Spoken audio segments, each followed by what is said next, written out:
Welcome to today's deep dive. Neuroscientists actually know exactly why your childhood summers felt like they lasted for years. Oh, yeah, and why your summers now just seem to vanish in a total blur. Exactly. It's just a blur of air conditioning and calendar notifications. So today we're looking at this wildly unexpected blueprint for hacking your brain's perception of time, right in time for the season. It's such a fascinating problem, honestly. I mean, we all have that tangible expectation when Memorial Day Oh, hits. totally. The fresh start. Right.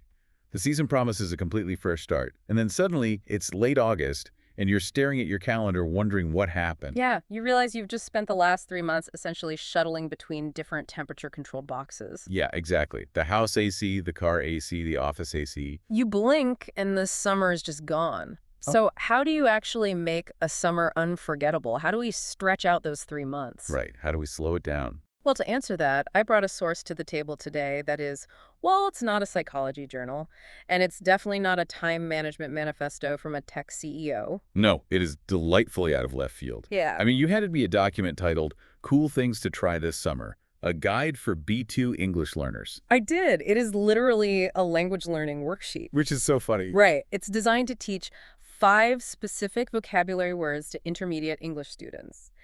But I was reading through this thing and I realized it accidentally offers a profound 5-step psychological roadmap for maximizing the season. It really does. It's not just a vocabulary lesson at all. No, it's a cognitive blueprint for breaking our routines, stepping out of our comfort zones, and forcing our brains to actually record memories. Which makes perfect sense, honestly, because language completely shapes how we encode our experiences. Oh, absolutely. By looking at these 5 specific words, we are essentially giving ourselves the tools to design a more intentional summer. We're naming the cognitive states we need to achieve to slow down our perception of time. Okay, let's unpack this. The first major hurdle the guide tackles is that blur we talked about, the monotony of the routine. The AC boxes. Exactly.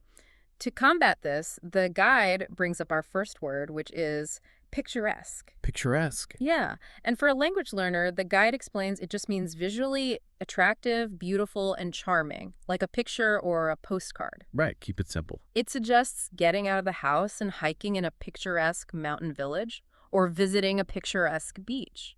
But neurologically, what happens when we intentionally seek out a picturesque environment? Because it feels like more than just looking at something pretty. It is entirely about how your brain processes visual data. I mean, think about your daily life. Okay. We are surrounded by functional environments. Your office, your kitchen, your commute, they are all designed for efficiency. Sure, I don't really look at my kitchen anymore. Exactly. Your brain has seen them 1,000 times, so it stops processing the details. It essentially runs on autopilot to save energy. Right. And this is called neural adaptation. Oh, it's like when you drive all the way home from work and realize you don't remember the last 4 miles at all. Yes.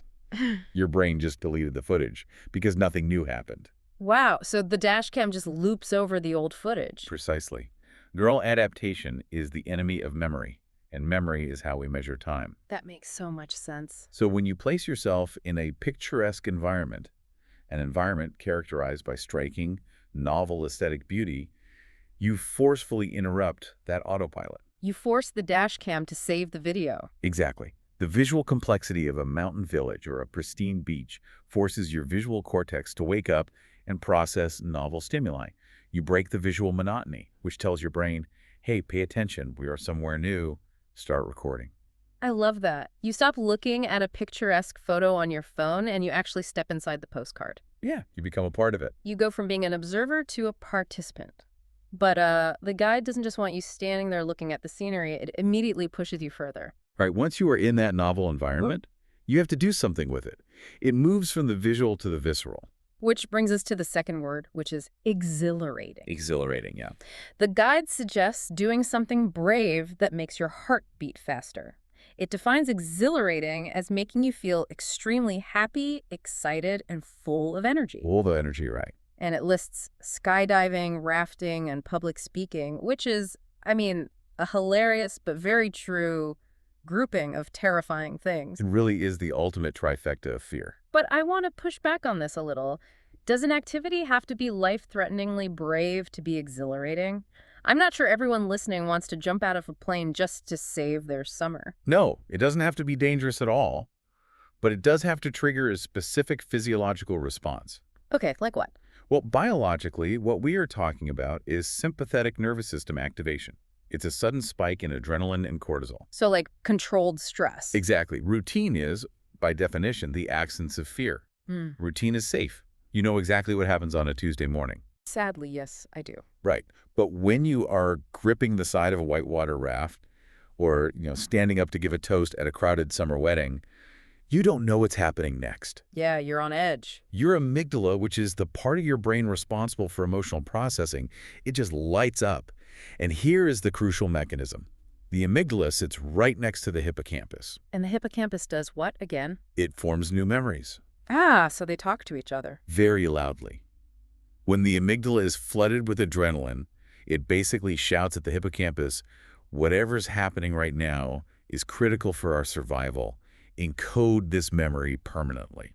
So going back to my dash cam analogy from earlier, if the daily commute is just the dash cam overwriting old footage, exhilaration is the driver physically slamming the save clip button. That is a perfect analogy, and this is exactly why time seems to dilate when you have an exhilarating experience. Wow. When people complain that time speeds up as they get older, it's really because they have fewer of those save clip moments. So by deliberately seeking out the exhilarating, you are artificially creating chronological landmarks. You're basically stretching the summer out by filling it with densely packed, highly encoded memories. Exactly. You're forcing the brain to keep time. Okay, so we use the picturesque to wake up our visual cortex, and we use the exhilarating to force our hippocampus to hit record. That is the physical thrill side of hacking summer. Right, the high-energy stuff. But you can't live at a level 10 adrenaline rush 24/7. And this is where the guide pivots, which I found totally fascinating. Yeah, it takes a sharp turn here. It moves away from these intense bursts and tackles the emotional depth of our experiences. Which is, honestly, often the hardest part for adults in the modern world to navigate. Truly. And it brings us to the concept of slow travel, introduced through our third word, which is immerse. Immerse. The text says it means to become completely involved in something. Instead of visiting 10 cities in 5 days, stay in one place, meet the locals, truly feel the culture, and maybe learn a bit of the local language. Right, settling in.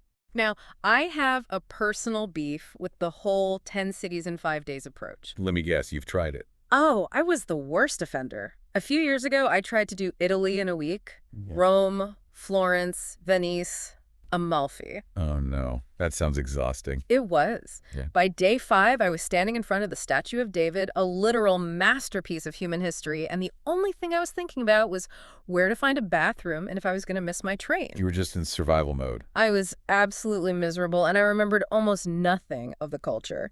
But here's my question for you. Yeah.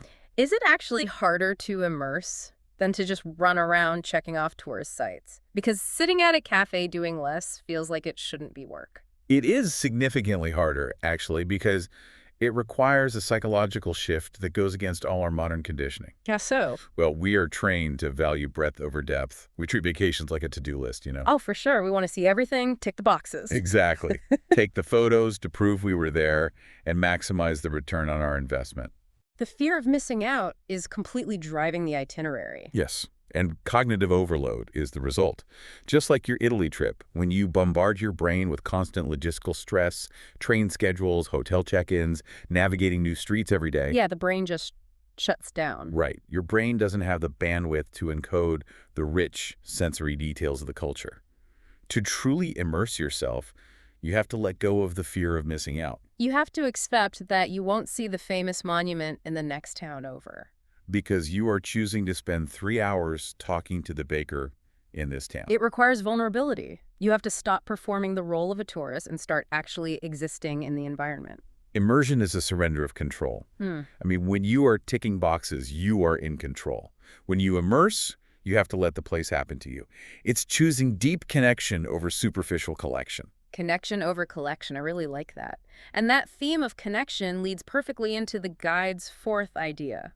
Well, it shifts from connecting with new places to connecting with our own history. The fourth word is reminisce. Ah, reminisce. To talk or think about enjoyable experiences from the past with happiness. The scene the guide sets for this is so evocative. It says, use the long summer nights to meet old school friends, Sit around a campfire, talk for hours, and recall the fun things you did together years ago. That's a great image. There is something almost primal about that imagery, isn't there? Absolutely. The campfire is quite literally the oldest setting for human storytelling. Oh, true. From an evolutionary psychology perspective, firelight extending the day was the original catalyst for human social bonding. It's where we built our communities. But why do we need this specifically in the summer? Because, during the busy year, my head is always down. I'm hyper-focused on the future, like deadlines, bills, plans. Or you're just putting out fires in the immediate present. Exactly. It feels like we not only lose touch with people, but we lose touch with older versions of ourselves. That is a profound point. Reminiscing is not just an exercise in nostalgia. It is an exercise in continuity. Continuity. Yeah. What's crucial about the definition of this word is that it isn't just remembering. It's remembering with happiness. It's a shared positive reinforcement of your history. Oh, I see. In our day-to-day lives, our identities are very often tied to our utility. You are an employee, a boss, a parent, a provider. You are constantly being pushed forward, asked to upgrade and optimize yourself. Right. You are measured by your output. Exactly. But when you sit with old friends and reminisce, you are validating each other's pasts, independent of your current utility. It reminds you that you are still the person who did that ridiculous, hilarious thing 10 years ago. It anchors your identity. The long summer nights literally give us the temporal space, the hours we simply don't have on a Tuesday in February, to look backward and solidify that sense of self. It's an emotional anchor, and I think having that anchor, knowing who you are outside of your productivity, is the only way you can actually achieve the final step in this guide. Because if you don't know who you are without your output, the final step is terrifying. It really is. So we've covered the physical, stepping into the picturesque, forcing memory with the exhilarating. Yep. We've covered the social and emotional, immersing in a culture, reminiscing with old friends to anchor our identity, which leads to the final, absolutely necessary ingredient of a summer reset. The hardest one for most of us. Idea number 5, give your brain a break. And the final word is rejuvenate. Rejuvenate. To make someone feel or look young, healthy, or energetic again. The text in the B2 guide is incredibly direct here. It says being productive is good, but your mind needs rest. It tells you to do absolutely nothing for a few days to refill your energy. A week away from your laptop to completely rejuvenate your mind and body for the next year. Doing absolutely nothing. But I have to be honest, if I try to do absolutely nothing, my brain doesn't feel rejuvenated. What happens? It starts spiraling about my taxes, or I end up doom scrolling for 6 hours on the couch. How does the brain actually differentiate between rejuvenating rest and depressing stagnation? That spiral you experience is incredibly common, and it's actually a symptom of withdrawal. Withdrawal, like from a substance. From the attention economy. Yeah. We live in a world where our brains are constantly fed high dopamine, low-effort stimuli. When you suddenly remove all external inputs, no laptop, no phone, no itinerary, your brain panics. It's looking for its usual dopamine hit. So the anxiety of doing nothing is just my brain demanding its phone back. Partially, yes. But if you can push through that initial discomfort, something remarkable happens neurologically. Okay, I'm listening. When you strip away task-focused activities, a system in your brain called the default mode network, or DMN, takes over. The DMN is highly active when we are awake, but not focused on the outside world. So when we're spacing out. Exactly. It's active during daydreaming, mind-wandering, and deep reflection. Wait, so the brain is still working when we do nothing? It's working incredibly hard, just on different problems. The default mode network is where we consolidate our sense of self, process complex moral reasoning, and generate our most creative insights. Wow. But, and here's the catch, the DMN gets suppressed the moment you engage in a focused task, whether that's answering an email or swiping on social media. Oh, man. So if I am constantly optimizing my leisure time, like if I'm tracking my sleep, tracking my heart rate on a hike, trying to, win at relaxing. Yeah, gamifying your downtime. Right. I am still suppressing the very network that heals me. Exactly. True rejuvenation is entirely separate from activity. It's not found in a spa treatment you had to rush through traffic to get to. So true. Rejuvenation requires the total absence of demands. You cannot run a machine constantly without letting it cool down, and you can't run the human cognitive engine constantly without letting the default mode network do its maintenance work. Doing absolutely nothing almost feels rebellious then. Sitting on a porch without a phone, without a book, just watching the day happen. It is the ultimate rebellion. Reclaiming your own attention and choosing to spend it on nothing is a deeply defiant act in today's world.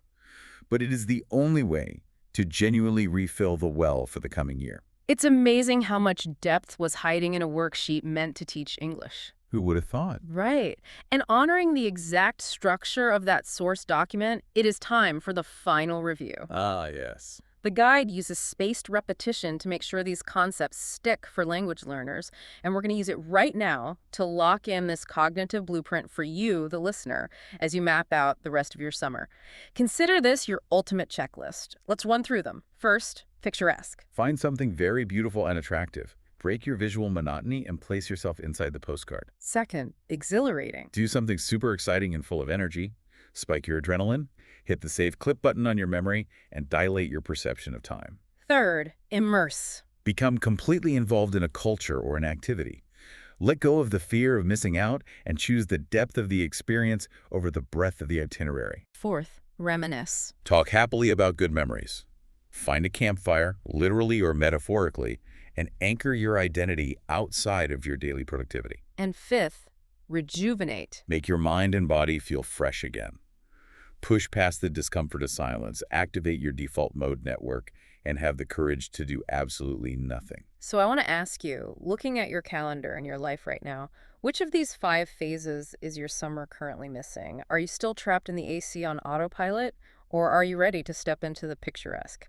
Which of these 5 words do you need to actively schedule into your week? And as you think about that, I want to leave you with one final thought to mull over. Think about that last concept, rejuvenate.